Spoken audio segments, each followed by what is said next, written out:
Alright guys, Copper Cutlass here, and by the way, Merry Christmas. I know I'm a little late, but I really haven't had a reason to come out here. So I went to the parts store today and I picked up a timing cover gasket, which I hope is the correct one. I have not actually checked it, but I bought it for the correct application, I believe.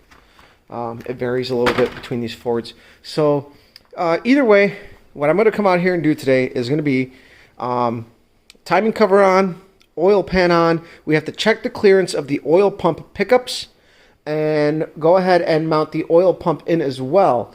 I have to clearance the oil pump, and once we do that, it should fit into place. I'll show you guys once I get everything set up and secure so that we don't get any shrapnel anywhere. I'll show you where I'm going to clearance it, and I'm going to go ahead and jump into it. And then once we get this all wrapped up and I show you stuff in between, we'll talk to you about the new project that I got coming up. I know I said I wasn't going to do any major projects, but the way that 2020 went, you know what? Believe it or not, I need something to do. Otherwise, I'm going to go nuts. But it's going to be a slow build, but it'll be really good for you guys, what I think I got planned. So I'll let you guys go. All right, guys. So I'm test fitting things right now. I'm starting to organize stuff before I throw any sealer on anything. I still haven't taken the oil pan off or the timing cover. The first thing is you have to make sure you have the correct bolts. So the engine kit that was provided to me, sorry, I still got a little bit of a mess, but it's organized. Organized messes, right? So it didn't have the correct water pump bolts. They were all like an equal long length. While with Fords, there's a couple of different style water pumps and timing covers of this, that, and the other, and it's always conflictive.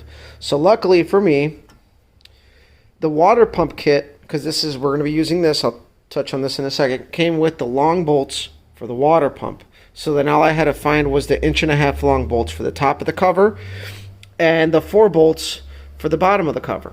So we know we got that, and then the water pump has to be put together because it's like a 3-piece design. It's got to have sealer here. It's like a universal water pump with just the correct ends for the Ford, I assume. And then it's got the plate cover for the housing of the water pump within the timing cover, and we need the bolts for that, which are in the kit as well. I have that.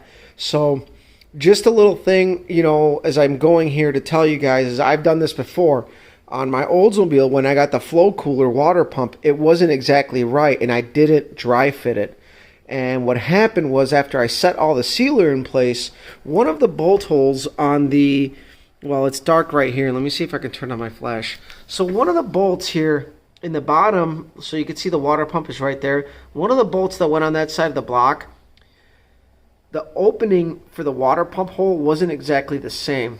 So what I did was I left the bolt out, I pushed the water pump in to leave the imprint of the sealer to make sure that all of the openings were going to be the same, and they were. It was just a bad bolt hole opening on the water pump, so I had to clean all the crap off, and it's a pain in the ass when silicone or RTV is not dry and you have to clean it. It's shitty, it's sloppy. So I've learned that the hard way. So I'm trying to right now get everything in place so that that's good, and then I'm going to lay the oil pan gasket when I rotate the engine over in place before I do anything, and then we're going to clean all that stuff up and get it together. As far as today's only goal is small. Timing cover, oil pan, check for clearances and all that stuff. So I will proceed here. I thought this was a good point to let you guys know on little things to look out for if you're building an engine for the first time. Or, you know, you've built a couple, but you've probably made mistakes like I have, and you learn from those lessons. So we'll go on, guys. All right, guys, so I don't know if you remember, in the other video, I mentioned about the oil pump clearance. Well, what I was talking about was, you see how I've removed material from the pump body here and here. So this isn't anything uncommon with the Fords, specifically to this brand girdle, which I'm not going to say, but it's not the best, but it's just the quirk of buying lower end parts. So you can see, if we didn't have that spacer, that part of the oil pump would have been hitting the stud along with the girdle. And it's a common issue where guys have tried removing pump material from that area and ground through it. You don't want to do that. So that's what the spacer is for there. My buddy clearly made this with that in mind. He clearly did his research. And some of you might think that this might create issues. Well, something to keep in mind is on some oil pumps, like the oil pump that's in the Olds. Now, I reference the Olds a lot because, well, that's the thing I've worked on the most. And conventional engine theory really doesn't change. The quirks of the specific brand are the difference between a Ford and an Olds, like the oiling system, little things like that. But so the oil pump that I'm running right now in the Olds has extra tall gears in a stock style pump, like a melling pump. Well, they made a spacer plate between the top cover or the bottom cover of the oil pump to make room for those gears. So that was to allow the gears. So even on whichever end you are, you could quite possibly, quote unquote, create oil pressure problems, which really isn't a thing, because the important thing here is that it seals. Now, I have 2 gaskets for the oil pump, which also explains that he thought about it. So I have a gasket for the oil pump here, and one for the block. So we shouldn't have any problems by the time everything's crushed down. This is a nice solid flat piece of aluminum. I assume he made that probably back when he worked at the machine shop. He grabbed a flat piece, milled it down, ground it around so that it would fit. But here we got no clearance issues. Now, we're still not in the clear. I have to bolt in the pickup, fit the oil pan, and see how it sits. So I'm going to go ahead and do that and follow it up, because now we're hitting the areas that are unique to some of these pieces that aren't stock with a stock style part.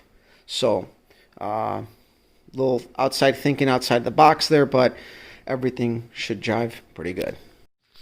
Okay, guys, so as you can see, I got a speed square here. Now, I really tried to get this to work properly on this stud, which I had to change this stud because all these studs were too short to accept the bracket onto the top of the stud, because you don't want to sandwich the bracket between the washer and the stud. That'll change your torque value. So what I did was I had to use this stud to make sure I got enough length, and it should clear the pan. I do have to get a slightly thicker washer because I didn't have anything that thick. So I do have to go get a hardened washer that's a little thicker, because again, these studs were not designed exactly for this application, and this oil pump pickup was not designed for this specific application. So I did have a second set of ARP studs in with all of my parts. So the one ARP stud, which is the same thread, same pitch, same everything, was longer than the rest. So on most cars that come with like a windage tray or something, usually there's a stud on the top half of the original main bolt, like on the Oldsmobiles. And in this case, the stud is long enough to that once you bolt it down, you go ahead and you bolt your bracket down. But in this situation, our oil pump pickup clearance was not adequate. That should be between 1/4 inch to 3/8 from the floor of the oil pan itself at the pickup sump. So I was off by like 1.5 inches. So again, you got to check this stuff. You don't want to just start putting it together, because guess what? You think you got extra added oil volume. Guess what? You don't. That extra pan depth wasn't accounted for in your pickup setup. You may as well be running a stock pan. The whole idea with a deep sump is to keep oil out of the crank throws, or the counterweights, so that you don't create any windage. So you want the deep oil sump to have a little extra added capacity, but you want to keep the oil there for the most part. So let's see here. I am a little under 8 inches, about 7 3/4. Okay. And then we're going to go ahead and let me do this, because I am, again, working one-handed. So from the bottom of the pan to the top, actually there's a better spot. There's a better spot right here. Bottom of the pan, it's about 8 inches. So we got about 1/4 inch. And then you factor in your gasket. So we're going to be about 3/8 inch from the oil pan floor, which is about right. I've read between 1/8 and 1/4, but I revisited that subject, and it says between 1/4 and 3/8. So we're good there. Our oil pump is clearanced, as mentioned, and so unfortunately I won't be able to button up this oil pan because I have to weld a bracket now to support this pickup, because imagine this pickup just rattling around in your engine. It'll break this weld. You need a support. So I have to weld a new support for this and then get a new nut and bolt it in place, and it'll be done. So just, again, when you're dealing with stuff like this, you're going to come across this. I did a little bit of research on this is, I didn't want to mention it, but it's a PRW girdle, which a lot of guys have had the same issues, but I wasn't afraid to grind on the pump. What saved this from me going through the pump, like on one of the articles I read, is the fact that my buddy made this spacer and there's 2 gaskets, so that shouldn't be an issue. And smart on his part to do that. Again, he did his homework when he gathered all his parts, and he almost has everything, but there's little things that as you build an engine, you're going to run into stuff like this. So these are all equal length main studs.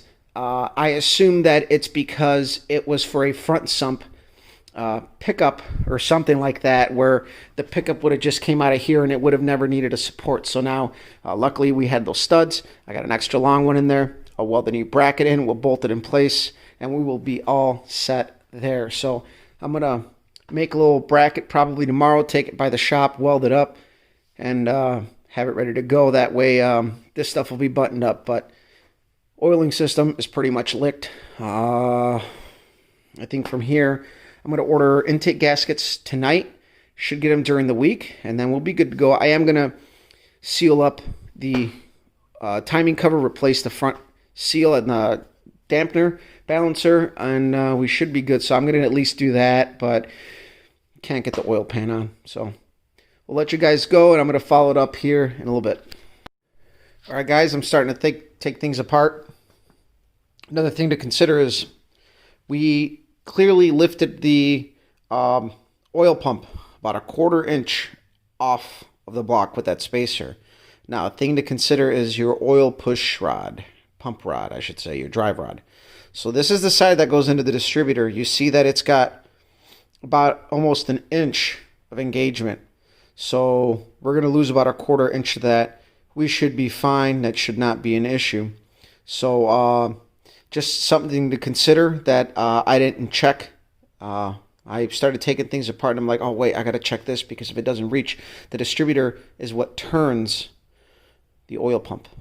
So if this isn't in there and it's not in there properly, then yeah, but I think the 1/4 inch difference shouldn't be an issue, because you can see the witness mark where the distributor used to ride.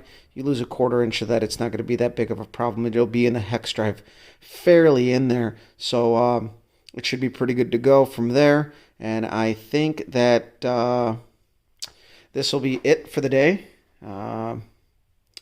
I wanted to get some things sealed into place, but I think due to the complications and stuff that I ran into, I think I'm going to just get the oil pump pickup all set up, and then I'll go ahead and seal everything once I'm ready to seal all this up. So I hope you guys enjoyed it.